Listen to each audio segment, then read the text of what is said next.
Is the 992 GT3 RS Porsche's best track day car, or is it something else?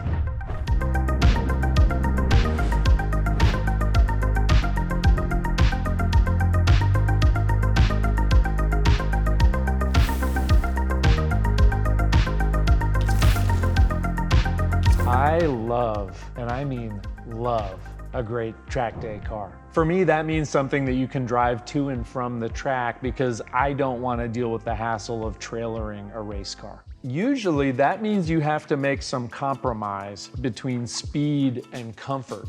But Porsche developed the 992 GT3 RS to be so good that it makes no compromises. Now, to be fair, comfortable is not the word you would use to describe the ride quality, and it has no front trunk, nor does it have a rear trunk. There is no trunk. If you have possessions, you have to kind of shove them behind the seat somehow. But you don't dare complain because it's Porsche's ultimate track day car, and it has the Nordschleife bona fides to prove it. So I was ecstatic when I had the opportunity to drive a customer car at Road Atlanta recently, but then things went wrong on track and it led me to question my views about what makes a great track car. I'm getting ahead of myself. Let's back up. Most of our GT car customers are driving enthusiasts. They're taking these cars up in the mountains and to track days. They're driving them the way they were designed to be driven. If they buy a GT3 RS, it's because they want the absolute best driver's car. That's saying something because they have a starting price of $250,000 and most of them go for way above sticker. So when somebody piles miles on one and beats it up at the track, I find it impressive. If you paid $400,000 for a track day car, you would probably expect it to be perfect out of the box. But for this customer, it was not quite right. The first order of business was the exhaust. It's a very shouty looking car that doesn't seem to ever raise its voice. If you want your GT3 or your GT3 RS to sound the way that it looks, you absolutely need an aftermarket exhaust. There are a lot of options out there, but for this car, we chose GMG Racing's valved stainless steel offering. With valves, you have the option to quiet it down somewhat, and the tone is amazing.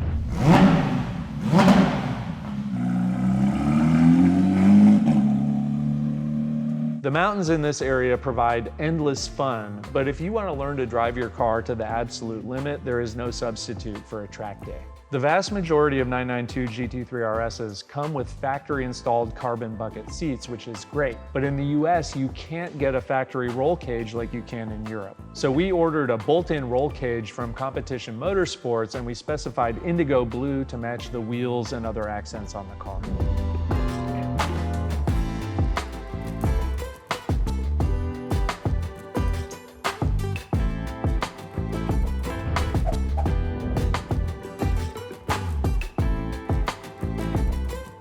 The customer supplied Schroth 6-point racing harnesses. The factory carbon bucket seats have provisions to mount those, and the new roll cage provides mounting locations for the shoulder harnesses. It wouldn't be advisable to use these on the street, but on the track with the Hans device, it provides an extra level of safety. So we headed to Road Atlanta with an idea for a story forming in our heads. Is the 992 GT3 RS Porsche's best track day car, or is it something else? Because this customer also has a 718 Club Sport, which is basically a Cayman GT4 in factory race car form. Not street legal, roll cage, fire suppression, slicks.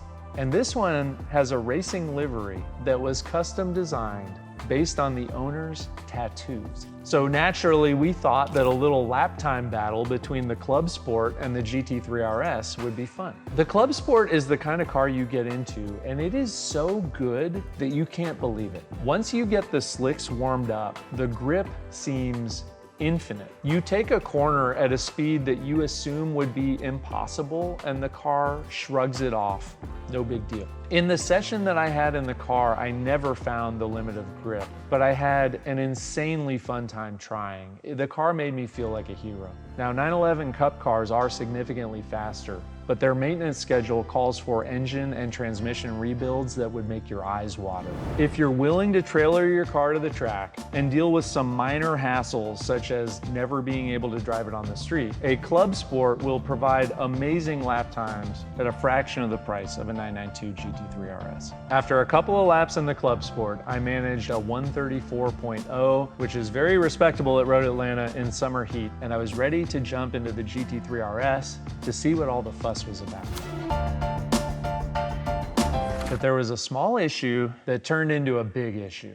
This year, we've been seeing a lot of GT3s and GT4s experiencing overheating issues due to heat exchangers being pelted with debris. The common thread seems to be that the conditions of the group mountain runs that these folks are going on are different from track days or normal mountain drives. This GT3 RS, which had less than 5,000 miles on it when we installed the roll cage, was already showing signs of the oil temperatures getting too hot. The owner was working on getting the dealership to replace the heat exchangers under warranty, which they eventually did, but in the meantime, she asked me to keep an eye on the oil temps while I was out on track. Which honestly is a pretty flimsy excuse for what happened next. As I went out on track, I didn't realize that the passenger side rear tire had a puncture.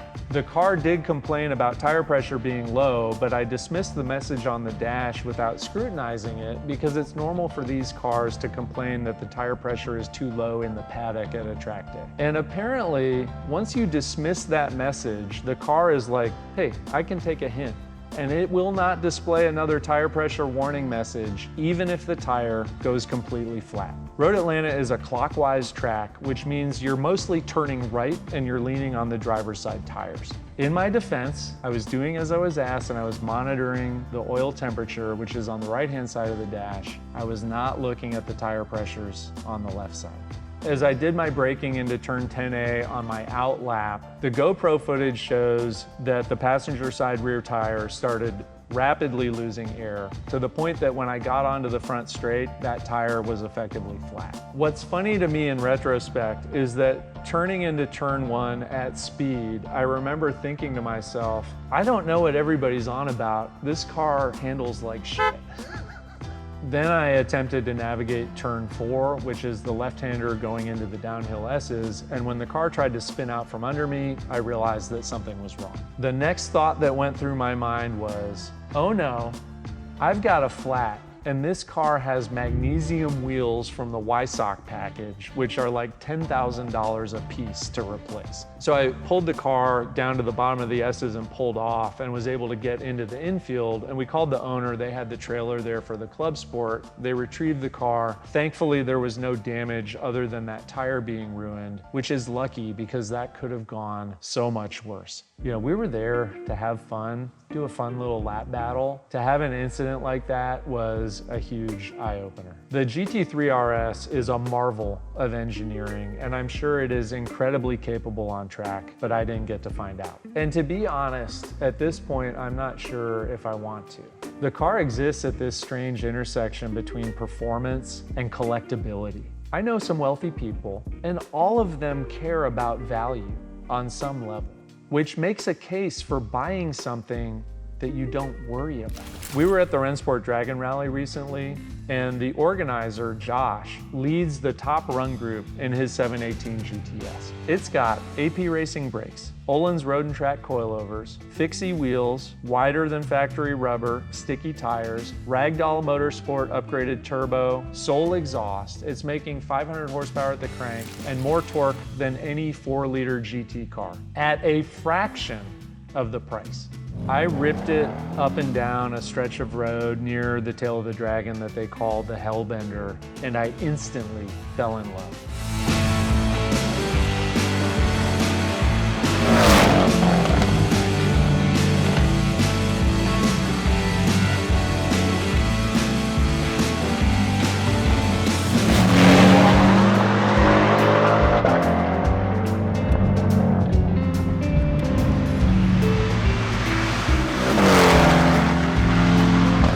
So what is Porsche's ultimate track day car? It depends on who you ask, but if you ask me, it's that 718. And if you want us to build one for you, give me a call.